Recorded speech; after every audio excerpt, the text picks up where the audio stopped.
ಇನ್ನು ಉಮಾಪತಿ ನಂತರ ಇಂದ್ರಜಿತ್ ಲಂಕೇಶ್ ಕೂಡ ಮಾತಾಡಿದ್ದಾರೆ. 2021ರಲ್ಲೇ ಈ ಮನುಷ್ಯನ ವಿರುದ್ಧ ನಾನು ದನಿ ಎತ್ತಿದ್ದೆ, ಆದರೆ ಯಾರೂ ನನ್ನ ಸಪೋರ್ಟ್ ಮಾಡಲಿಲ್ಲ. ನಾನು ಒಬ್ಬಂಟಿಯಾಗಿ ಮಾತಾಡಿದ್ದೆ, ಯಾರೂ ನನ್ನ ಕೈ ಹಿಡಿಲಿಲ್ಲ. ಆ ಸಂದರ್ಭದಲ್ಲಿ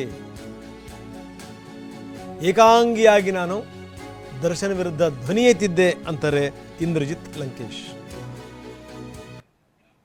ನಾನು ಈ ಹಿಂದೆನೇ ನಿಮಗೆ ಹೇಳಿದ್ದೆ, 2021ರಲ್ಲಿ ನನ್ನ ಮಾತು ಕೇಳಿದಿದ್ರೆ ಅವರು ಒಳ್ಳೆಯದಕ್ಕೋಸ್ಕರ ನಾನು ಹೇಳಿದೆ ಹೊರತು, ನಾನು ಮುಂಚೆ ಹೇಳಿದ್ದೀನಿ, ಒಂದು ವೈಯಕ್ತಿಕವಾಗಿ ನನಗೂ ಅವ್ರಿಗೂ ಯಾವುದೇ ಒಂದು ವ್ಯತ್ಯಾಸಗಳಿಲ್ಲ.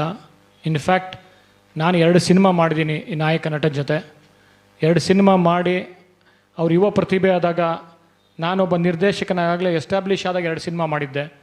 ಅವರು ಒಂದು ಸ್ಕೋಡಾ ಕಾರ್ ತೊಗೊಂಡ್ರು. ಅದಿನ್ನೂ 171 ಅಂತ car number, red colour, first car ಅವ್ರು ತೊಗೊಂಡಿದ್ದು ದರ್ಶನ್. ಆ ಕಾರು ನಾನು ಲಂಕೇಶ್ ಪತ್ರಿಕೆ ಸಿನಿಮಾ ಮೂಲಕ ಅಡ್ವಾನ್ಸ್ ಕೊಟ್ಟಾಗ ಆ ಕಾರ್ ತೊಗೊಂಡಿದ್ದು. ಸೊ ಈ ರೀತಿಯಲ್ಲೇ ಅವರು ಬೆಳೆದಿದ್ದು ಬಂದ ದಾರಿ ತುಂಬ ಕಷ್ಟದ ದಿನಗಳು. ಆದರೆ ಇವತ್ತು ಈ ಥರ ಒಂದು ಪರಿಸ್ಥಿತಿ ಆಗಬಾರ್ದಾಗಿತ್ತು.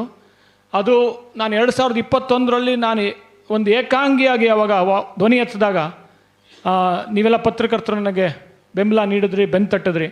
ಅವತ್ತೇನಾರ ಸುಧಾರಣೆ ಆಗಿದ್ದಿದ್ರೆ ನಾನು ಅವತ್ತೂ ಹೇಳಿದೆ ಆ ಮಾತು, ಅವ್ರು ಒಳ್ಳೇದಕ್ಕೆ ಹೇಳ್ತಾನಿದ್ದು, ಈ ಥರ ಅನಾಹುತ ಆಗಬಾರ್ದು, ಯಾರಿಗೆ ಅನ್ಯಾಯ ಆಗಬಾರ್ದು ಅಂತ. ಅವಾಗೇನಾರ ಮಾತು ಕೇಳಿದರೆ ಈ ಥರ ಒಂದು ಅನಾಹುತ ಆಗ್ತಾ ಇರಲಿಲ್ಲ. ಆದರೂ ತನಿಖೆ ನಡೀತಾ ಇದೆ, ಅದ್ರ ಬಗ್ಗೆ ನನಗೆ ಮಾತಾಡೋಕ್ಕೆ ಇಷ್ಟ ಇಲ್ಲ. ನಾನು ಒಂದೇ ಒಂದು ಕೊನೆಯದಾಗಿ ಮಾತಾಡೋದು, ರೇಣುಕಾ ಸ್ವಾಮಿಗೆ ಅನ್ಯಾಯ ಆಗಿದೆ, ಅವ್ರ ಹೆಂಡತಿಗೆ ಅನ್ಯಾಯ ಆಗಿದೆ, ಅವ್ರಿಗೆ ನ್ಯಾಯ ಕೊಡಿಸಿ ಅಂತ. ಇಲ್ಲ, ಬ್ಯಾನ್ ಮಾಡಿದ್ರೆ, ಬ್ಯಾನ್ ಅನ್ನೋ ವರ್ಡು ತುಂಬ ಶಬ್ದ ಇದೆಯಲ್ಲ, ಆ ಬ್ಯಾನ್ ಅನ್ನೋ ವರ್ಡು ಅದು ಯಾರೂ ಉಪಯೋಗಿಸ್ಕೋಬಾರ್ದು. ಆದರೆ ನಾನು ಹೇಳ್ತೀನಿ, ಇದೇ ಒಂದು ಸಂದರ್ಭದಲ್ಲಿ ಯಾರಿಗೂ ಬ್ಯಾನ್ ಮಾಡಬಾರ್ದು. ಅದು ಈ ಹಿಂದೆ ಮಹಿಳೆಯರಿಗೆ ಬ್ಯಾನ್ ಮಾಡಿದ್ರು, ಅದೇ ಮಾಡಬಾರ್ದಿತ್ತು. ಫಸ್ಟ್ ಆಫ್ ಆಲ್ ಮಹಿಳೆಯರಿಗೆ ಬ್ಯಾನ್ ಮಾಡಿದ್ರು, ನೀವು ಕೇಳ್ತೀರಾ ಪುರುಷರಿಗೆ ಮಾಡ್ತಾಯಿಲ್ಲ ಅಂತ. ಬ್ಯಾನ್ ಅನ್ನೋದೇ ಮಾಡಬಾರ್ದು ಯಾರಿಗೂ. ಯಾಕೆಂದರೆ ಕೋರ್ಟಲ್ಲಿ ಯಾರಿಗೂ ಕೆಲಸ ಇಲ್ಲದೆ ಇರಬಾರ್ದು ಅಂತಲೇ ಹೇಳುತ್ತೆ. ಒಂದು ನ್ಯಾಯಾಧೀಶರು, ನ್ಯಾಯಾಲಯ ಯಾರಿಗೇ ಆದರೂ ಕೆಲಸ ಮಾಡಬೇಡಿ ಅನ್ನೋ ಒಂದು ಆರ್ಡರ್ ಕೊಡಲ್ಲ.